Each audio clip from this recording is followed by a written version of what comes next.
वो नाश्ते की मेज पर बैठा अपने पसंदीदा नाश्ते को घूर रहा था। क्या करूं, खाऊं या नहीं? माँ, क्या करती हैं आप भी? जब भी मैं डाइट पर होता हूँ, आप मजे मजे के खाने बनाकर मेरे आगे रखकर मेरी डाइट का इम्तिहान लेती हैं।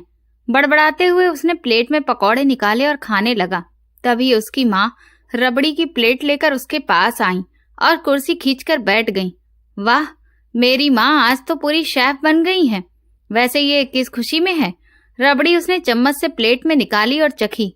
वाह माँ, आपके हाथ में तो जादू है। उसने भरपूर दिल से तारीफ की। तभी उसकी माँ ने अपना गला खकार कर अपनी मुस्कुराहट दबाकर कहा, प्रेम, मेरी बात सुनो। जी बोलिए ना माँ, मैं सुन रहा हूँ। वैसे मैं कानों से सुनता हूँ, आंखों से नहीं। वो जानता था कि जब तक वो अपनी माँ की आंखों में देखकर उन्हें जवाब देगा, तब तक वो उसे बात नहीं बताएंगी। इसीलिए मुस्कुराते हुए अपनी माँ को कहा तो उन्होंने उसके सर पर हल्की सी चपत लगाई। अब जो मैं बात करने जा रही हूँ वो मेरे लिए तो बहुत बड़ी बात है। खुशखबरी है, गम नहीं। लेकिन तुम भी सुन लो। उन्होंने बात अधूरी छोड़ दी तो एकदम से उसने नाश्ते से हाथ खींच लिया और पूरी तरह उनकी तरफ ध्यान देने लगा। क्या बात है माँ, आप इस कदर संजीदा क्यों दिखाई दे रही हैं? और ऐसी क्या बात है जिसे आप खुशखबरी कह रही हैं? उसका सिक्स सेंस काम करने लगा कि जरूर कोई ऐसी बात है जिसे सुनने के बाद वो बेबस हो जाएगा। और ऐसा ही था। तुम्हारी शादी तय हो गई है और ये शादी दादाजी ने तय की है। ये सुनना था कि उसकी आंखें उबल पड़ी। क्या? ये आप क्या कह रही हैं? वो अपनी जगह करंट खाकर खड़ा हो गया। अरे तुम बैठो तो सही, पूरी बात तो सुनो। लेकिन उसने उनकी बात सुनी अनसुनी करते हुए अपनी बात जारी रखी। मेरी शादी किससे और कब है? किसी ने पूछा तक नहीं। क्या मैं कोई पुराने जमाने का लड़का दिखता हूँ जिससे उसकी खामोशी ही उसकी रजामंदी समझी जाएगी? वो फट पड़ा और हैरत से अपनी माँ की तरफ देखने लगा। तुम्हारी शादी पूनम से हो रही है। क्या? पूनम? एक बार फिर से वो कुर्सी पर बैठा और अपने दोनों हाथों से अपने बालों को जकड़कर खींचने लगा। क्या मैं पागल दिखाई देता हूँ या मेरे चेहरे पर किसी ने बेवकूफ का टैग लगा रखा है? क्या मतलब? आप लोग समझते क्या है मुझे? उसने कंधे उचकाकर अपनी माँ से पूछा। क्या मुझसे कोई गलती हो गई है? कोई गुनाह हो गया है क्या मुझसे, जो मुझे ये सजा दी जा रही है? उन्होंने अपने लंबे चौड़े जवान गबरू बेटे को देखा जो इतनी खूबसूरत लड़की का नाम सुनने के बाद भी हैरत का इजहार कर रहा था और हैरत से कहीं ज्यादा उसके लहजे में अफसोस था। चुप करो, आवाज धीमी रखो, कोई सुन लेगा तो क्या कहेगा? उसने अफसोस से सर झटका। किसी के सुन लेने की आपको बड़ी परवाह है, अपने बेटे के जज्बात के अलावा। माँ, मैं उस जैसी इमैच्योर और बचकानी सोच रखने वाली लड़की से कैसे शादी कर सकता हूँ जिसका favourite cartoon Tom and Jerry अभी तक टीवी पर आता है तो वो उछल पड़ती है और फिर सारा दिन कार्टून नेटवर्क चलता रहता है। क्या उससे शादी करके मैं भी कार्टून नेटवर्क बनकर रह जाऊंगा? वो बड़बड़ाते हुए कहने लगा तो उसकी माँ हंसने लगी। अब तुम बड़ा चढ़ाकर बोल रहे हो। वह ऐसी भी नहीं है जैसी तुम बयां कर रहे हो। बहुत अच्छी, समझदार और घर संभालने वाली है। अगर कुछ नहीं भी आता तो मैं सिखा दूंगी, तुम फिक्र क्यों करते हो? वह ऐतराज जताते हुए फिर से अपनी जगह से खड़ा हुआ और जाने लगा। नाश्ता तो पूरा कर लो। करवा तो दिया आपने, पूनम जैसी कड़वी गोली का नाम लेकर। माँ, एक बार फिर से अपने फैसले पर सोच लीजिए। उसकी माँ ने फौरन हाथ झाड़ लिए। ये मेरा फैसला नहीं है, ये दादाजी का फैसला है। तुम्हें कोई भी मसला है तो तुम दादाजी के पास जाकर इस बारे में बात करो। उनकी साफ हरी झंडी दिखाने पर वो तिलमिलाता हुआ अपने कमरे की तरफ बढ़ गया। अजीब बात है, जिंदगी किसी और की और फैसले कोई और करता है। उसकी बड़बड़ाहट उसकी माँ ने बखूबी सुनी और अपने मुंह पर हाथ रखकर अपनी हंसी दबाई। वो जानती थी कि उन दोनों की आपस में कभी नहीं बनती थी, लेकिन कभी कभी ऐसा भी देखा गया है कि जिन लोगों की आपस में कभी ना बनी वो दो इंसान आखिर में पति पत्नी बन जाते हैं। उन दोनों के साथ भी कुछ ऐसा ही होने वाला था। वो बेड पर औंधे मुंह लेटी लैपटॉप अपने सामने रखे किसी सीरियल का एपिसोड देखने में बिजी थी। ईयरफोन उसके कानों में लगे हुए थे जो लैपटॉप से जुड़े थे। उस कमरे में अपनी माँ के आने का अंदाजा भी नहीं हुआ।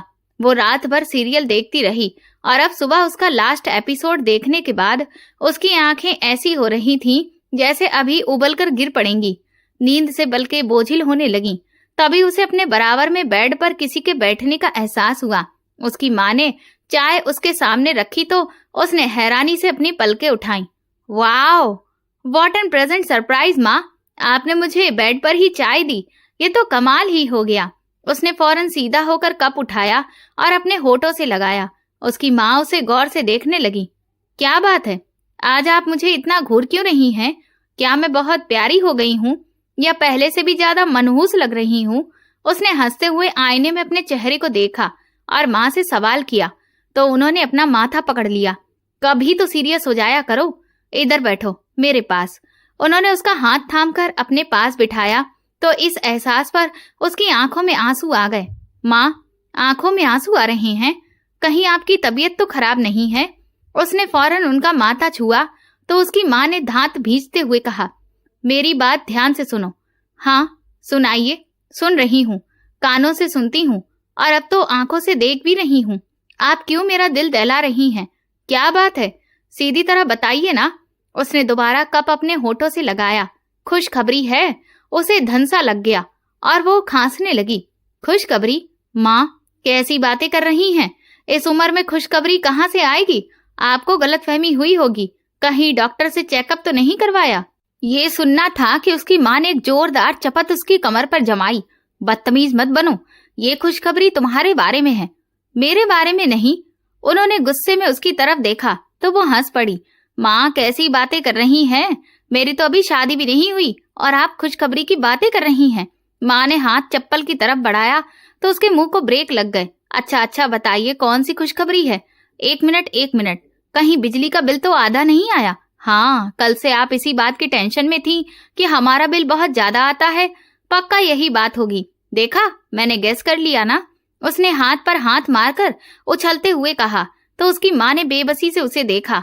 अब अगर तुमने एक भी लफ्ज कहा तो मैं तुम्हारा मुंह सिल दूंगी।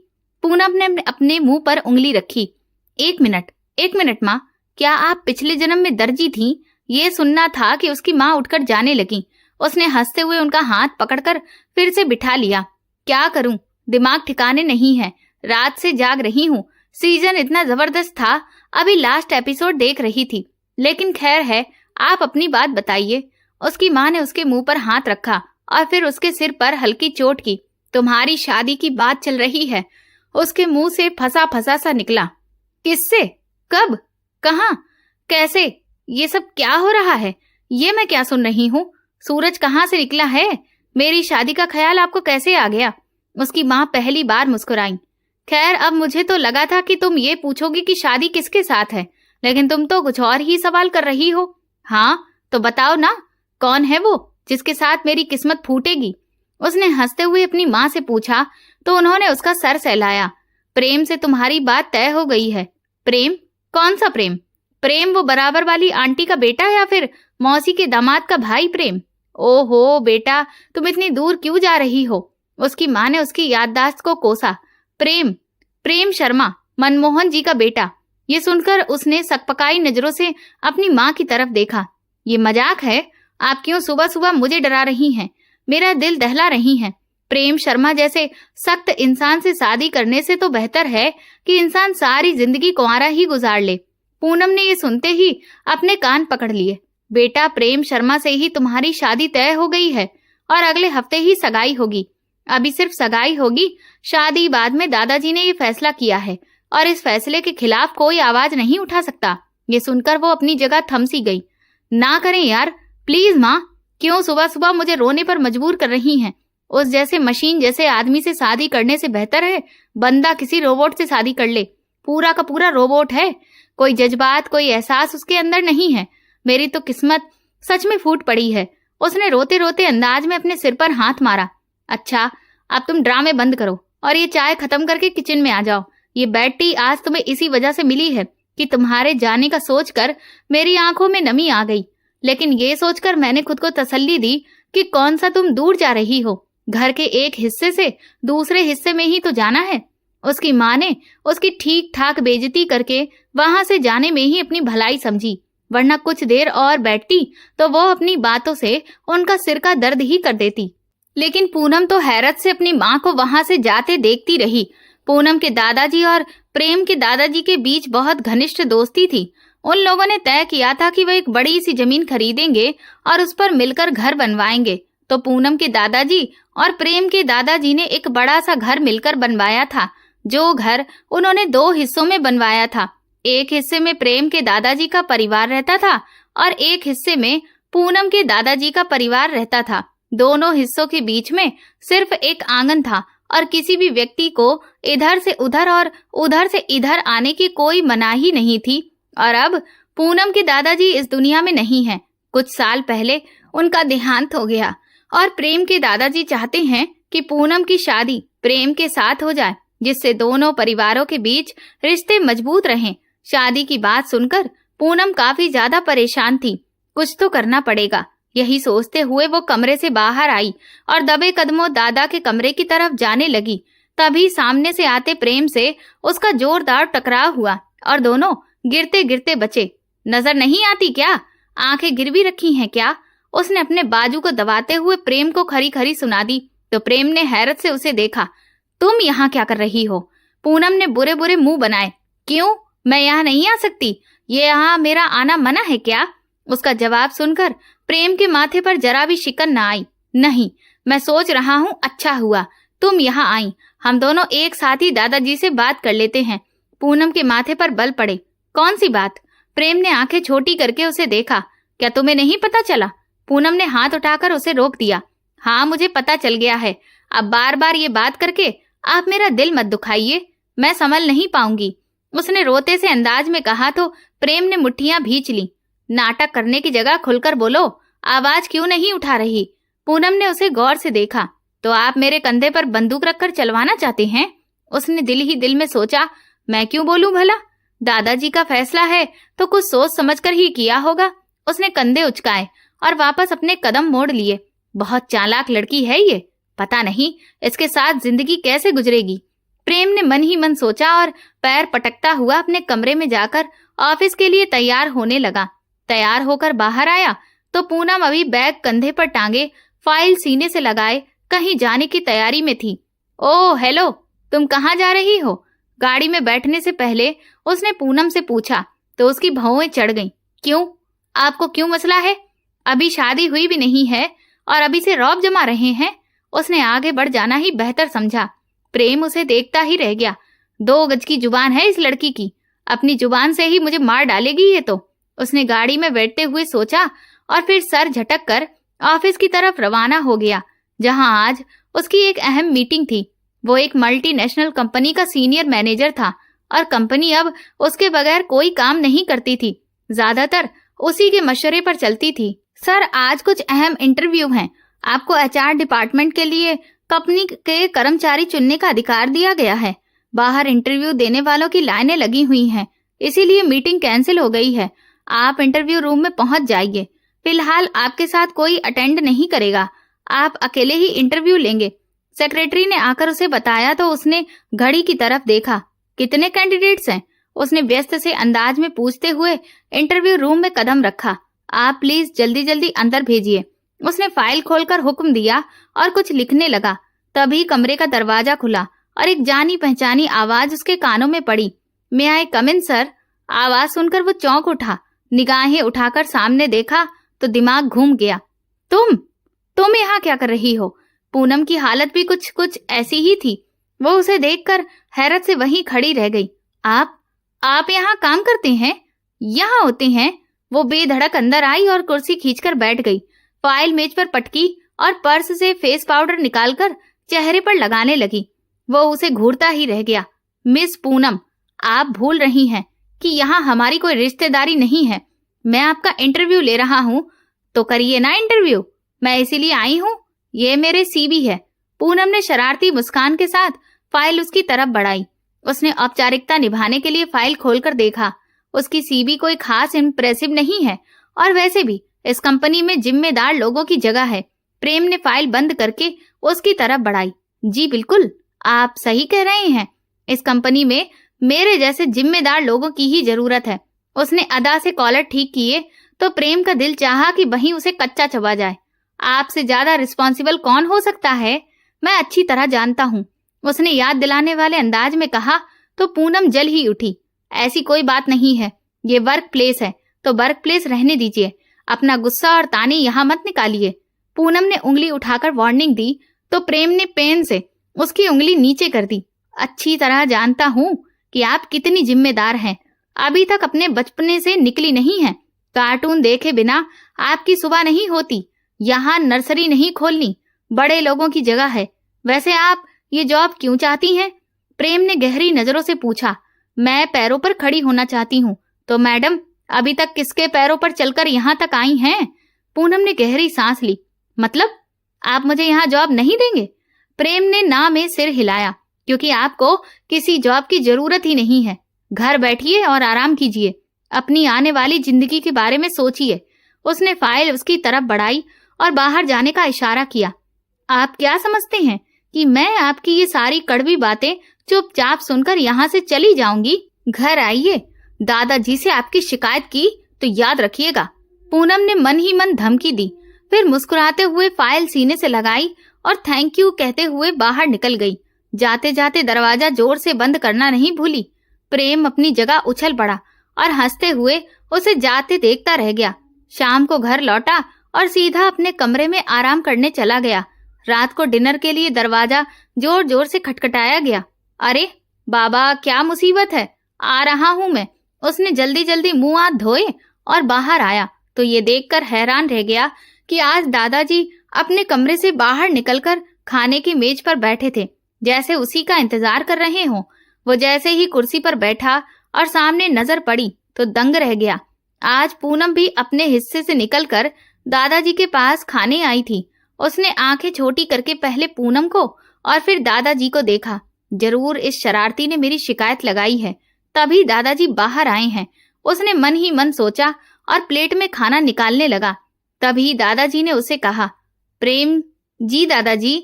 उसने फौरन मासूमियत से जवाब दिया, ये मैं क्या सुन रहा हूँ? तुमने इसे इंटरव्यू में फेल कर दिया। निवाला उसके गले में अटक गया। उसने फौरन गिलास से पानी पिया। दादाजी, जिसकी जितनी काबिलियत, ये कहकर उसने खुद को बेहद मशरूफ दिखाया। पूनम ने मदद भरी नजरों से दादाजी की तरफ देखा। बेटा, मेरी बात सुनो, अगर इसे खुश रखेगा ना तो सब ठीक रहेगा। मेरी मानो तो इसे जॉब दे दो। प्रेम ने खूंखार नजरों से पूनम की तरफ देखा, जैसे उसे कच्चा चबा जाएगा। दादाजी, वो मेरे बाप का ऑफिस, दादाजी के घूरने पर उसने फौरन से अपनी बात सुधारी। वो मेरा ऑफिस नहीं है, कंपनी के कुछ उसूल होते हैं। तभी दादाजी ने हाथ में पकड़ी छड़ी उठाकर उसके सिर पर हल्की सी चोट मारी। अपनी मुस्कुराहट दबाते हुए वो अपनी प्लेट पर झुक गई, जैसे उसने ये मंजर देखा ही ना हो। क्या करते हैं दादाजी? हमें तो बहू को खुश रखने की नसीहत देते हैं, लेकिन अपनी बहू के सामने हमारी इज्जत नहीं रखते। प्रेम मुंह फुलाकर बोला तो दादाजी हंस पड़े। मैं कुछ नहीं जानता, बस तुम्हें इसे जॉब देनी है तो देनी है। आखिर रिश्तेदारी कब काम आएगी, और रिश्तेदारी भी इतनी करीबी, समझे तुम? प्रेम ने सर झुका लिया, लेकिन दिल ही दिल में बदला लेने की ठान ली। तुम्हारे जैसे चुगलखोर इंसान से तो मैं हिसाब चुकता करके रहूंगा। खाना खाकर दादाजी उठे और जाते जाते उसे अपने कमरे में बुला लिया। अब क्या है दादाजी? वो रो देने को था। पहला बंदा देखा है जिसकी शादी तय कर दी गई है और वो रोए जा रहा है। शादी के लिए भी तो कोई ढंग की लड़की ढूंढते। घर संभालने की बजाय मुझे ही उसे संभालना होगा, समझे आप? मेरी शादी किसी लड़की से नहीं बल्कि कार्टून से करवा रहे हैं। दादाजी ने घूरा। खबरदार, मेरी पूनम के खिलाफ एक लफ्ज भी और कहा तो अच्छी खासी समझदार है वो। हाँ जानता हूँ, बहुत समझदार है वो। प्रेम बड़बड़ाता हुआ बिस्तर के किनारे टिक गया। तभी दादाजी ने नया हुक्म सुनाया। 2 दिन बाद तुम दोनों की सगाई है और अभी तक कोई शॉपिंग नहीं हुई। कल ऑफिस से वापसी पर इसे शॉपिंग पर ले जाना और सगाई का जोड़ा दिलाना। प्रेम की आंखें खुली की खुली रह गईं। दादाजी, अब मुझसे ये सब काम नहीं होते। आप तो अभी से मुझे गुलामी करने के मशवरे दे रहे हैं। क्या आप खुद भी अपने जमाने में गुलाम थे? ये सुनकर दादाजी ने बेचारा सा मुंह बनाया और दादी की तस्वीर को देखते हुए आंखों में आंसू भर लाए। इसके जाने के बाद एहसास होता है कि जिंदगी कितनी फीकी है और तुम्हारी जिंदगी में रंग भर रहा हूँ तो तुम उसे फीका करने पर तुले हो। अजीब इंसान हो यार, ऐसे मौके बार बार नहीं आते और ऐसा खुले दिल के दादाजी भी कहीं नहीं मिलेगा। अगर तुम्हें कोई और पसंद होता तो कोई बात है नाराजगी की, पर तुम्हें तो कोई पसंद ही नहीं। शादी किसी ना किसी से तो करोगे ही, तो मेरी पसंद से ही कर लो। अच्छी लड़की है, कल इसे ले जाना शॉपिंग करवाना। होने वाली बीवी है तुम्हारी, अभी नखरे नहीं उठाओगे तो फिर कब उठाओगे? जी अच्छा दादाजी, प्रेम ने बेचारा सा मुंह बनाकर कहा और बाहर निकल गया। पूनम दरवाजे के पास खड़ी होकर सब सुन रही थी। तो तुम यहाँ खड़ी होकर जासूसी सी कर रही हो? प्रेम ने कहा। पूनम ने उसे ठेंगा दिखाया और वहां से हंसते हुए दूर हो गई। इस लड़की के साथ जिंदगी कैसे गुजरेगी, इसी फिक्र में डूबा वो कमरे में आकर थके थके अंदाज में बिस्तर पर लेट गया और कब नींद में खो गया उसे पता ही नहीं चला। अगली सुबह वो भी उसके साथ ऑफिस जाने के लिए तैयार होकर पहले से ही उसकी गाड़ी में बैठी उसका इंतजार कर रही थी। अब ये तुम्हें किसने कह दिया कि मैं रोज तुम्हारा ड्राइवर भी बनूंगा? प्रेम ने चिढ़कर कहा। पूनम ने मुस्कुराते हुए उसकी तरफ देखा। दादाजी ने उसका ये छोटा सा जवाब प्रेम के पूरे वजूद में आग लगाने के लिए काफी था। वो बड़बड़ाता हुआ गाड़ी चलाने लगा। ऑफिस पहुंचते ही वो तेजी से उतरा और दरवाजा धड़ाम से बंद कर दिया। एटीट्यूड तो देखो, जैसे किसी रियासत के राजा लगे हों। पूनम भी बड़बड़ाई और अपना हुलिया ठीक करती हुई अंदर चली गई, जहां उसका नया कैबिन उसे दिखाया गया। उसने उसी दिन से काम शुरू कर दिया। पूरा दिन ऑफिस में गुजारने के बाद शाम को जब प्रेम अपने कैबिन से बाहर निकला तो पूनम दौड़ते हुए उसकी तरफ आई। ये क्या बदतमीजी है, सब देख रहे हैं, कम से कम यहाँ तो तमीज से पेश आओ ना। पूनम गुस्से में बोली। मैंने क्या किया है? हमें शॉपिंग पर जाना है ना, इसीलिए आई हूँ। उसने उसे ये याद दिलाया तो प्रेम का माथा ठनका। ओके। गहरी सांस भरकर उसने उसे आगे का रास्ता दिखाया। गाड़ी अपने ऑफिस में पार्क नहीं करता हूँ, बाहर ही पार्क की है। दांत पीसते हुए उसने दबे गुस्से में कहा और दोनों आगे पीछे गाड़ी तक पहुंचे। देखिए, सुबह भी आपने बहुत तेज गाड़ी चलाई थी, अब मैं बार बार नहीं कहूंगी, आहिस्ता चलाइएगा। और वो अभी बैठ ही पाई थी कि प्रेम ने उसकी तरफ देखे बगैर क्लच दबाया और गाड़ी झटके से आगे बढ़ी। पूनम डैशबोर्ड से टकराई। उफ, कौन से जन्म के बदले ले रहे हो आप मुझसे? उसने अपना सिर हिलाया तो प्रेम के होठों पर हल्की सी मुस्कान आई, मगर उसने तुरंत होठ भींच लिए, वरना पागल लड़की सच में उसे गाड़ी से धक्का दे देती। वो चुपचाप ड्राइव करने लगा। हमें 5 मॉल्स के चक्कर लगाने हैं, मैंने लिस्ट बना रखी है। पूनम बोली। क्या 5? मेरा दिमाग खराब नहीं है कि बार बार गाड़ी रोक कर उतर कर फिर चढ़कर तुम्हारे साथ इतना घूमूं कि पैरों में दर्द हो जाए। प्रेम चिढ़कर बोला। पूनम का मुंह खुला का खुला रह गया। तो क्या मैं अकेली जाकर शॉपिंग करूंगी? मेरे पास पैसे नहीं हैं, आप ही शॉपिंग करवाएंगे? प्रेम ने माथा पीट लिया। मैं तुम्हें अपना कार्ड दे दूंगा। पूनम ने सिर हिलाया। नहीं, आपको अंदर चलना ही होगा। दोनों की बहस गाड़ी में जारी थी कि अचानक गाड़ी झटके खाकर एक तरफ हुई। पूनम ने उसका हाथ कसकर पकड़ लिया और आंखें मीच ली। प्रेम एक पल के लिए ठहर गया। गाड़ी थोड़ी देर के लिए बेकाबू हुई थी, लेकिन जिस तरह पूनम उछलकर उसका हाथ पकड़कर आंखें बंद करके बैठी थी, उसे हंसी आ गई। मैडम बच गई हैं, आंखें खोल लीजिए आप। ये सुनना था कि वह एकदम सीधी होकर बैठ गई और नजर फेर ली। नजरें चुराने लगी। दोनों पहली बार इतने करीब आए थे। प्रेम भी अपनी मुस्कान छुपाने के लिए दूसरी तरफ देखने लगा। मॉल आ गया था। दोनों अंदर दाखिल हुए तो पूनम दौड़ते हुए ब्राइडल जोड़े की दुकान में घुस गई। ये लड़की हर जगह नाक कटवाएगी। प्रेम ने अफसोस से सिर हिलाया और उसके पीछे चला गया। अंदर आते ही उसके होश उड़ गए। पूनम ने तकरीबन 4 लहंगे निकलवा लिए थे। क्या पागल हो गई हो? तुम्हारी सगाई है, फैशन शो नहीं, जो 4-4 लहंगे निकलवा रही हो। प्रेम की चीख पर पूनम दबी दबी हंसी हंसने लगी। शादी और सगाई एक बार ही होती है, तो अच्छे से देख लेना चाहिए। आप सांस ले, 2 ही लूंगी, एक सगाई के लिए और एक शादी के लिए, लेकिन अच्छा खासा महंगा। आपको पूरा कंगाल जो करना है। आखिरी बात उसने आहिस्ता से कही, मगर प्रेम ने सुन ली और उसे खा जाने वाली नजरों से देखने लगा। प्रेम, इधर आइए, ये देखिए, ये कैसा रहेगा?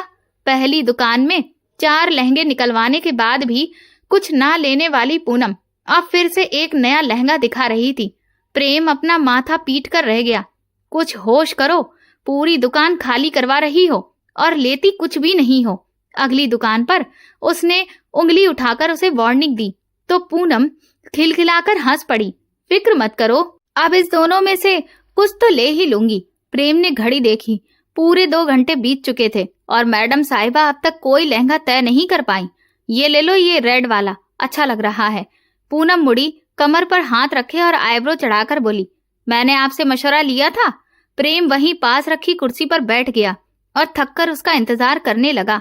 पूनम ने जानबूझकर उसे तंग करने के लिए वो लहंगा रखवा दिया और दूसरा उठाया। ये कैसा है? फिर से प्रेम के पास आई और लहंगा खुद से लगाकर पूछने लगी, मुझे नहीं पता। प्रेम ने दिलजले अंदाज में कहा तो पूनम हंस पड़ी और दुकानदार को पैक करने का इशारा कर दिया। प्रेम हैरत से उसे देखता रह गया। यानी ये लड़की हर बात में मेरी इंसल्ट करेगी, सरदर्द बनकर रहेगी। उसने मन ही मन सोचा और पेमेंट की। थका हारा प्रेम घर लौटा क्योंकि पूनम ने पूरे 3 घंटे बर्बाद करवा दिए और आखिरकार सिर्फ 2 लहंगे खरीदे। फिर वो दिन भी आ ही गया जब हवेली को खूबसूरत रोशनियों और फूलों से सजाया गया। पूनम बार बार आईने में खुद को देख रही थी। माँ, मैं अच्छी तो लग रही हूँ ना? और उसकी माँ ने कोई 5वीं बार हाँ कहा था। पूनम हंस पड़ी।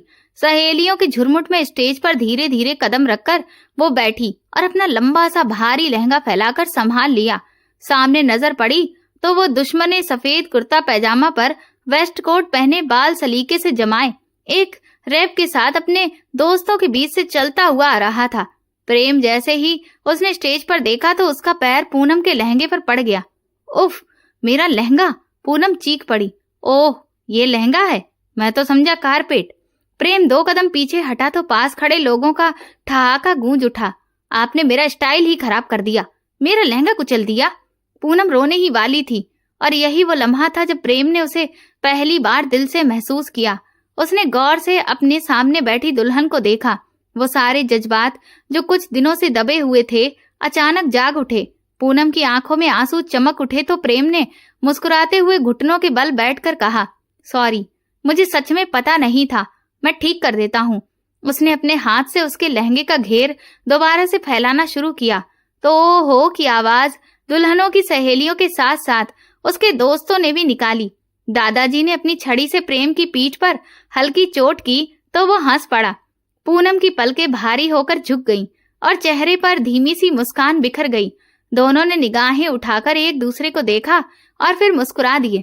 ये उनकी शादी की बात सुनने के बाद दिल में उठे नए जज्बात से आई पहली मुस्कान थी। कई घंटों तक सगाई का फंक्शन चला, फिर सगाई संपन्न हुई। मेरी तो हालत खराब हो गई। आइंदा इतना भारी लहंगा मत दिलवाना, अब तो कोई हल्का फुल्का कपड़ा ही मंगवा देना, मैं चल भी नहीं पा रही।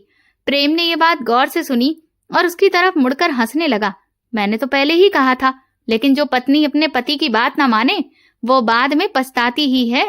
पूनम हंस पड़ी और अपनी सहेलियों की मदद से अपने कमरे में चली गई। अभी सिर्फ सगाई हुई थी, शादी बाकी थी। थोड़ी देर बाद जब वो दुपट्टा एक तरफ डाले, बाल खोले, सारा हेयर स्टाइल बिगाड़ कर फोटो शूट कर रही थी, तभी कमरे के दरवाजे पर दस्तक हुई। अब कौन आ गया? कोई तो सुकून से बैठने दे। उसने मोबाइल साइड पर रखते हुए दरवाजा खोला तो सामने प्रेम खड़ा था। उसे देखते ही वो एकदम उछल पड़ी। उसने फौरन दुपट्टे की तलाश में इधर उधर देखा और दौड़ते हुए उसे सिर पर ओढ़ लिया। प्रेम ने नजर फेर ली और फिर मुस्कुराहट दबाने लगा। अगर आपकी इजाजत हो और आपका दुपट्टा अब ठीक से सेट हो गया हो तो क्या मैं आपकी तरफ देख लूं? पूनम ये सुनते ही शर्मा गई और फौरन से हाँ कहा। उसकी भारी पलकें झुक गईं। प्रेम छोटे छोटे कदम उठाता हुआ उसकी तरफ बढ़ा। बहुत प्यारी लग रही हो पूनम। पूनम ने यह सुनकर हैरत से अपनी आंखें फैला दी। क्या? सच में ये कहा है? प्रेम की मुस्कुराहट और गहरी हो गई। तो अब तुम मेरी मंगेतर बन चुकी हो, क्या इतनी तारीफ भी नहीं कर सकता? खैर, पता नहीं आज सूरज कहाँ से निकला है।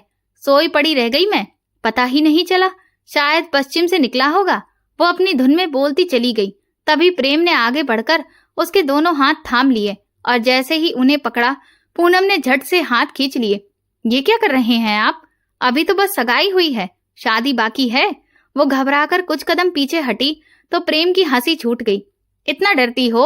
वैसे तो दबंग बनकर फिरती हो, अभी तो शुरुआत है, आगे क्या होगा तुम्हारा? वो शरारती निगाहों से करीब आया तो पूनम दीवार से लग गई। प्लीज प्रेम, चले जाइए यहाँ से। उसका दिल जोर जोर से धड़क रहा था।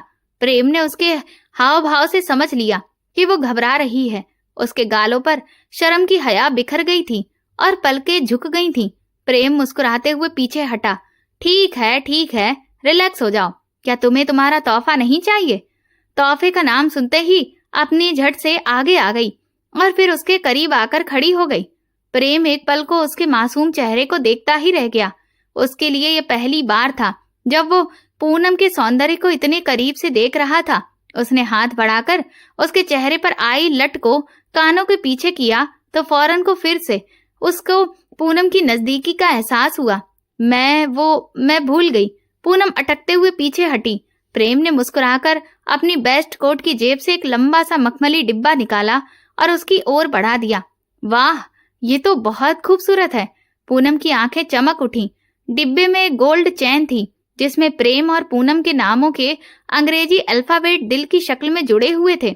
मैं पहना दूं? प्रेम की ख्वाहिश सुनकर पूनम ने चैन उसके हाथ में थमा दी, लेकिन होश आते ही मना किया। नहीं, मैं खुद पहन लूंगी। उसकी घबराहट देखकर प्रेम का ठहाका कमरे में गूंज गया। आज पहली बार पूनम एक भीगी बिल्ली लग रही थी। प्रेम का ताना सुनकर पहले तो उसने कमर पर हाथ रखकर उसे घूरा और फिर खुद भी उसके साथ हंस पड़ी। यह उनकी खुशगवार जिंदगी का आगाज था।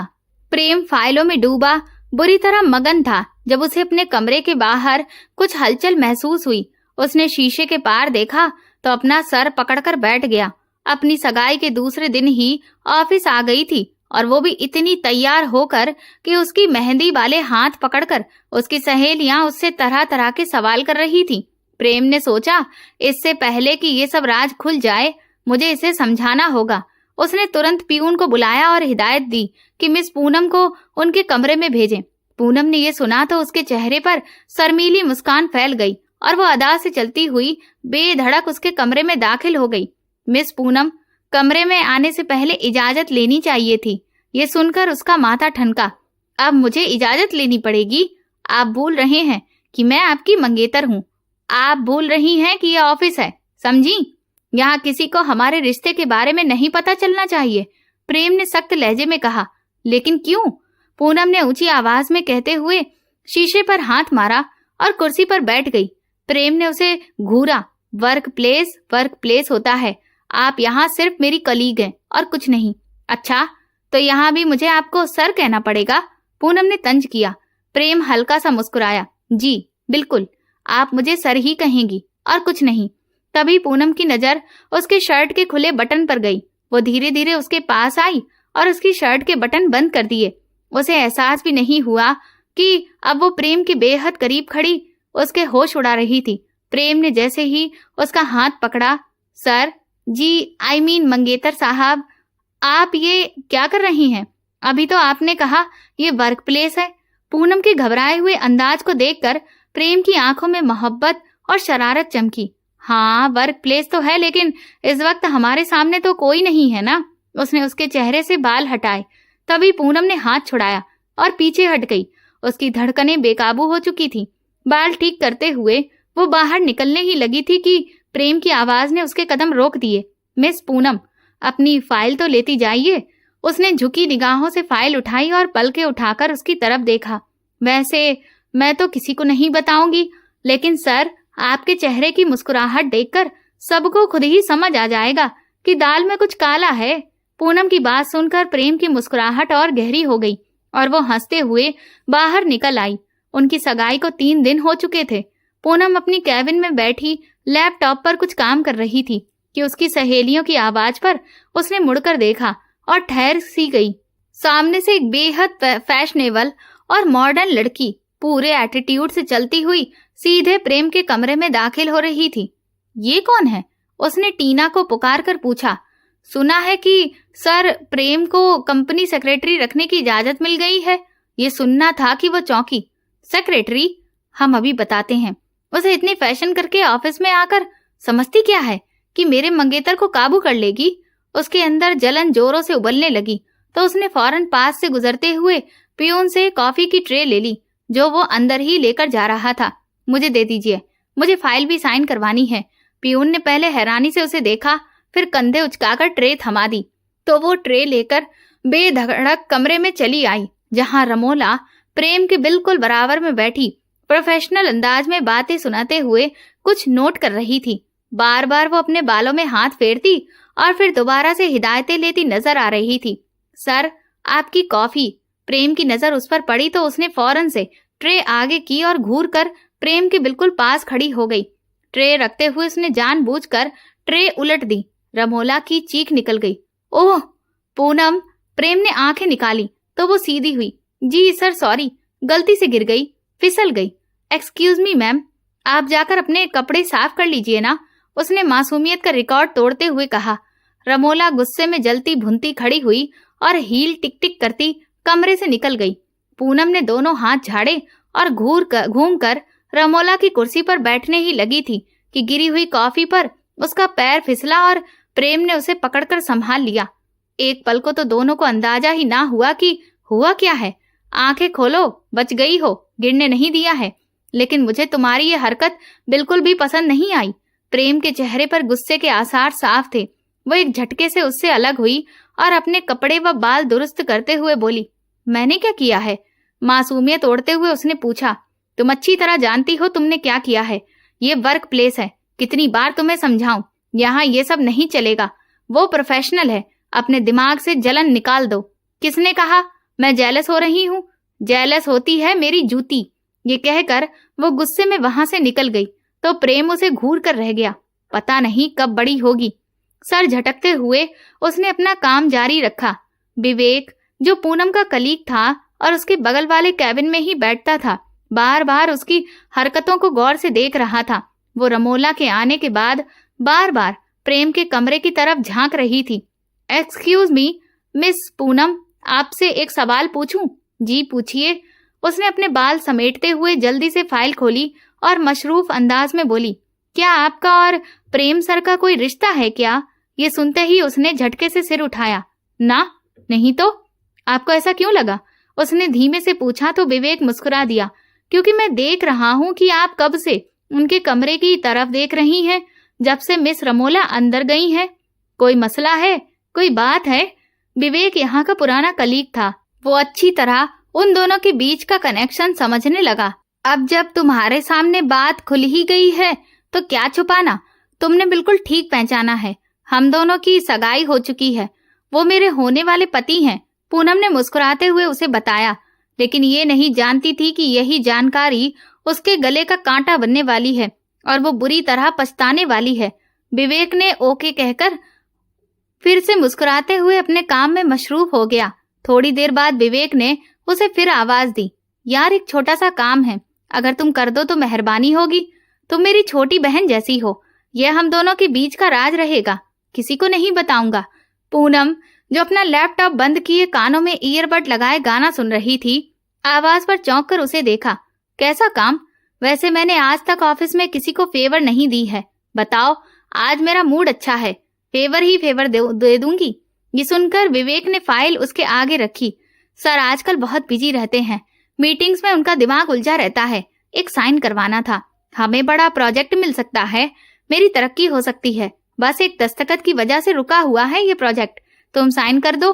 तुम तो उनके मंगेतर हो, तुम्हें उनके सिग्नेचर अच्छे से आते होंगे। ये सुनते ही पूनम की आंखों में शरारत चमकी। हाँ, क्यों नहीं, जरूर। मुझे तो प्रेम का सिग्नेचर करने का बड़ा शौक है, लाओ दिखाओ। उसने एक बार रफ पेपर पर सिग्नेचर किए और अपनी अकल का इस्तेमाल किए बिना फाइल पढ़े बगैर उस पर साइन कर दिए। लो, खुश हो जाओ, अब तुम्हें तरक्की मिल गई है। विवेक के चेहरे पर शातिर मुस्कान फैल गई। बहुत शुक्रिया, और हाँ, याद रहे ये राज है, सर को मत बताना वरना गुस्सा हो जाएंगे। पूनम ने एनी टाइम कहकर ईयरबड्स कानों में डाल लिए और विवेक ने अफसोस से बेवकूफ लड़की को देखा जिसने खुद अपने हाथों से अपने पति के लिए बड़ी मुसीबत खड़ी कर दी थी। आज उसका प्रेम के साथ डिनर का प्लान था, इसीलिए पूरा ऑफिस खाली होने के बाद भी वो अपने कैबिन में बैठी उसका इंतजार करती रही। और जैसे ही वो सेक्रेटरी बाहर निकली तो वो फौरन अंदर चली आई। प्रेम फाइलों में सर झुकाए बिजी सा लग रहा था। ये लीजिए, ये आपके मूड को अच्छा कर देगी। उसने चॉकलेट प्रेम की तरफ बढ़ाई तो सर उठाकर उसने सामने खड़ी पूनम को देखा जो मुस्कुरा रही थी। ये तुम मेरे लिए लाई हो? वो जो थका हुआ था उसका मासूम चेहरा देखकर खिल उठा और चॉकलेट उसके हाथ से लिया ही था कि उनकी उंगलियां आपस में टकराईं। पूनम मुस्कुराई। प्रेम ने उठकर सबसे पहले अपना कमरा लॉक किया और फिर धीरे धीरे चलता हुआ उसके करीब आया। वो फाइल पर झुकी कुछ देख रही थी। तभी उसके जहन में झटका हुआ। प्रेम, वो मैं ये कहना चाह रही थी कि विवेक, लेकिन उसकी बात अधूरी रह गई और जैसे ही वो पीछे मुड़ी तो प्रेम के चौड़े कंधे से टकरा गई। इससे पहले कि वो दूर होती उसके गाल लाल हो गए, घनी पलकें झुक गईं, शर्म भारी पड़ गई। प्रेम ने उसका चेहरा ऊपर उठाया। कोई देख लेगा, ये आप क्या कर रहे हैं? उसका लहजा लड़खड़ा गया। उसने प्रेम के हाथ पर हाथ रखकर अपना हाथ छुड़ाया तो प्रेम को अचानक अपनी हद का एहसास हुआ। ओह, क्या बता रही थी तुम? लेकिन पूनम इतनी नर्वस हुई कि बिना कुछ कहे बाहर निकल आई। मुझे क्या हो गया है? मैं क्यों उसे नर्वस कर रहा हूँ? प्रेम ने सर झटकते हुए अपना काम फिर से शुरू किया और हंसते हुए उसकी तरफ देखा जो वो अपना सामान समेट रही थी और बिना उसकी तरफ देखे बाहर निकल गई। वो रात के वक्त छत पर बैठी खूबसूरत से आसमान को देख रही थी। बार बार वो लम्हा याद करके उसके चेहरे पर मुस्कुराहट बिखर जाती। पूनम के दिल में प्रेम के लिए कोई शिकायत नहीं थी। वो अपने उस लम्हे में जी रही थी कि तभी किसी ने उसे पुकारा। उसने चौंक कर पीछे देखा तो प्रेम आपस में हाथ बांधकर सख्त नजरों से उसे देख रहा था। पूनम, मैं तुमसे बात कर रहा हूँ। कहाँ खोई हो? नीचे आओ, मुझे तुमसे जरूरी बात करनी है। उसका स्वर सुनकर पूनम हैरान रह गई। उसने फौरन चाय का कप वहीं रखा और उसके पीछे पीछे नीचे हॉल में आई, जहां दादाजी, आंटी जी और माँ को देखकर वो और भी हैरान रह गई। क्या हुआ प्रेम? आप इतने संजीदा क्यों हैं और मुझे डांट क्यों रहे हैं? डांटू ना तो और क्या करूं? तुमने कारनामा ही ऐसा कर दिया है। बस इतना बता दो कि तुमने विवेक की कोई फेवर की थी। विवेक? कौन विवेक? उसके लहजे पर वो घबरा सी गई। प्रेम ने आज से पहले उसे कई बार टोक कर बातें समझाई थी, लेकिन आज उसका लहजा बिल्कुल अलग था। उसकी सख्त आवाज से पूनम की आंखों में आंसू छलक आए। सबके सामने उस पर गुस्सा करते हुए प्रेम ने कहा, मैं तुमसे पूछ रहा हूँ पूनम, विवेक ने तुमसे कोई फेवर तो नहीं ली? पूनम का पूरा वजूद कांप उठा। अब वो उसे क्या बताती कि विवेक को उसने ऐसी फेवर दी है जो अगर उसे पता चलती तो वो शायद उसका गला ही दबा देता। उसके अल्फाज गले में अटक गए। ये वो मैं क्या लगा रखा है? सीधी तरह बताओ तुमने क्या किया है? प्रेम चिल्लाया। कंपनी से मुझे ईमेल आई है, मुझ पर केस हो गया है, फ्रॉड का केस। समझ रही हो तुम? इतने सालों से अपनी साख बनाए रखी थी, अब मेरी पूरी मेहनत मिट्टी में मिल गई है। कंपनी मुझे कोर्ट में घसीट रही है, मेरी नौकरी खतरे में है और तुम हो कि अभी तक सच बताने से कतरा रही हो। उसने आगे बढ़कर सबके सामने पूनम का बाजू जोर से पकड़ लिया। पूनम के आंसू टप टप गिरने लगे। मैंने कुछ नहीं किया, मुझे माफ कर दो प्रेम, मैंने कुछ नहीं किया। उसने हाथ जोड़कर रोते हुए कहा, मुझे बस इतना बता दो कि तुमने क्या किया है। प्रेम का गुस्सा कम होने का नाम ही नहीं ले रहा था। उसकी आंखों में सुर्ख डोरे तैर रहे थे। साफ लग रहा था कि वो 2 दिन से सोया भी नहीं था। आखिर पूनम बामुश्किल बोली, विवेक ने मुझसे एक फाइल साइन करवाई थी। क्या? विवेक ने तुमसे फाइल साइन करवाई और तुमने साइन कर दी? तुमने मेरे साइन किए? मेरी नकल की? प्रेम का मुंह हैरत से खुला का खुला रह गया। उसने दोनों हाथों से अपने सिर को पकड़ लिया और वहीं सोफे पर बैठकर गुस्से में मेज पर हाथ पटका। तुम ऐसा कैसे कर सकती हो पूनम? तुम्हें अंदाजा भी है कि तुमने क्या कर डाला है? तुमने मेरे लिए मुश्किलों का पहाड़ खड़ा कर दिया है। विवेक पर फ्रॉड का केस था और उसने सारा फ्रॉड मेरे ऊपर डाल दिया है। अब मैं जेल जा सकता हूँ। तुम्हें अंदाजा ही नहीं है कि तुम ये क्या कर चुकी हो। आज तक मैं तुम्हारा हर बचपना माफ करता आया, तुम्हारी आदत समझकर नजरअंदाज करता आया, लेकिन अब नहीं। अब तुम्हें उसकी सजा भुगतनी ही होगी। इसीलिए तो मैं कहता था आप सबको कि मेरी इस लड़की से शादी मत कराइए। देखा ना दादाजी, मेरी बात सच निकली। इस जैसी नासमझ लड़की ने मेरे लिए बड़ी मुश्किल खड़ी कर दी। मैंने पहले ही कहा था कि ये ऑफिस में गड़बड़ करेगी, मेरे लिए मुसीबत बनेगी। अब आप सबको यकीन आ गया ना कि पूनम को मुझे तकलीफ देकर ही सुकून मिलता है। प्रेम की आवाज में गुस्से का लावा फूट रहा था। उससे कोई पूछे कि आखिर ऐसा क्यों किया उसने। पूनम हिचकियों से रोते हुए उसके सामने हाथ जोड़कर बैठी थी। प्रेम, आप गलत मत समझिए। उसने कहा था कि उस दस्तखत से उसकी तरक्की हो जाएगी। मुझे माफ कर दीजिए, मैंने जानबूझकर नहीं किया। लेकिन प्रेम ने उसके दोनों हाथ झटक कर परे कर दिया। वो जमीन पर बैठ गई और प्रेम ने हाथ में मौजूद कांच का गिलास जोर से जमीन पर दे मारा। उसके चकनाचूर टुकड़े उड़कर प्रेम के हाथों में चुभ गए, लेकिन उसे कोई परवाह नहीं रही। वो गुस्से में वहां से निकल गया और पूनम नम आंखों से उसे दूर जाते देखती रह गई। उसने कभी प्रेम को इस हालत में नहीं देखा था। आज उसे यकीन हो गया कि मर्द का गुस्सा कुछ पलों में औरत की सारी खुशियों को लील जाता है। अगले 2 दिन प्रेम की जिंदगी के सबसे मुश्किल दिन साबित हुए। उसने हर तरफ से सबूत जुटाए, गवाही पेश की और आखिरकार विवेक गिरफ्तार हो गया। लेकिन उसने अभी तक अपना गुनाह कबूल नहीं किया था। ऑफिस का माहौल भी तनाव से भरा रहा। तभी प्रेम की सेक्रेटरी ने पूनम का रिजाइन उसके आगे रखा। प्रेम ने तंज भरे अंदाज में उस कागज को देखा और डस्टबिन में फाड़ कर फेंक दिया। मैंने इनका रिजाइन अप्रूव कर दिया है, इन्हें खबर दे दीजिए। सेक्रेटरी ने बाहर जाकर पूनम को बताया तो वो आंसुओं के साथ अपना सामान समेट ऑफिस से हमेशा के लिए निकल गई। 2 दिन बाद जब प्रेम ने परिवार के साथ खाना खाया तो अचानक उसे पूनम की गहरी कमी खल गई। वह ऐसा उलझा था कि कुछ और सोच ही नहीं पाया। घर के हालात से भी बेखबर रहा। पूनम कहाँ है? उसने प्रेम की माँ से बेपरवाही में पूछा। प्रेम की माँ ने कंधे उचकाए और बोली, तुम्हें नहीं मालूम?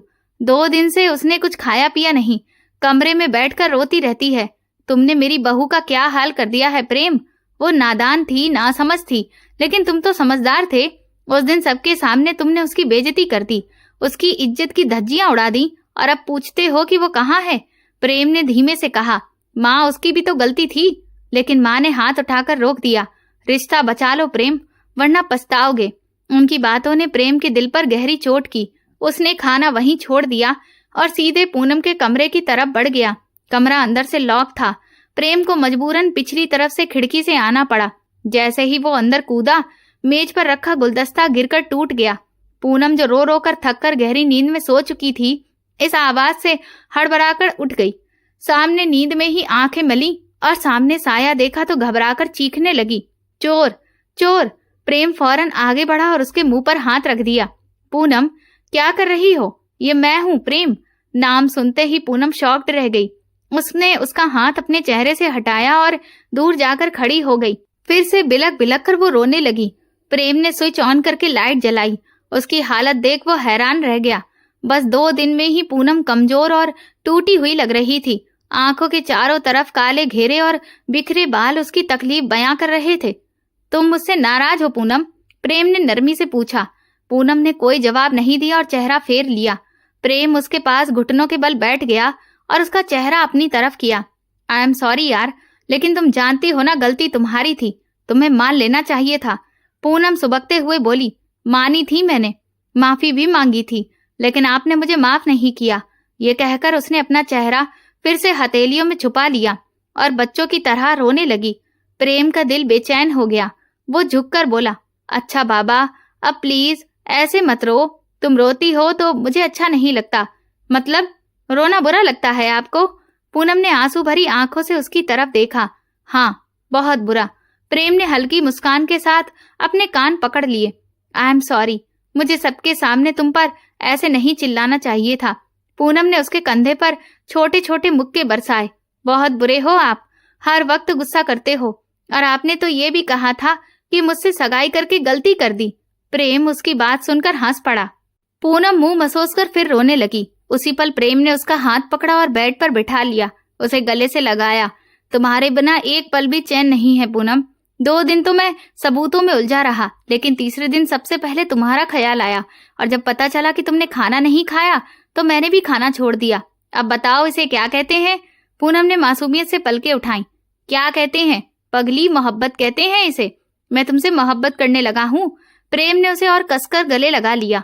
पूनम मुस्कुराने लगी और शरारती अंदाज में बोली, तो अब गुस्सा तो नहीं करेंगे? नहीं, हरगिज नहीं, बल्कि अब तो मुझे समझ आया है कि मेरी जिंदगी में रंग तुम जैसी इमेच्योर लड़की की वजह से ही है। पूनम ने फौरन कमर पर हाथ रखकर उसे घूरा। प्रेम ने कान पकड़कर कहा, सॉरी, सच निकल गया था। पूनम हंस पड़ी और उनकी हंसी ने प्रेम के दिल में गहरी जगह बना ली। उसने फिर से उसे गले लगाया। पूनम शर्म से सिमट गई। प्रेम ने कान में फुसफुसाया, अब इतना न शर्माओ, तुम्हें मेरी आदत डालनी पड़ेगी। और हाँ, एक राज की बात बताऊं, मैंने दादाजी से कह दिया है कि जल्दी ही शादी कर दें। ये सुनते ही पूनम अपना चेहरा हाथों में छुपाए फौरन उठकर बाहर भाग गई।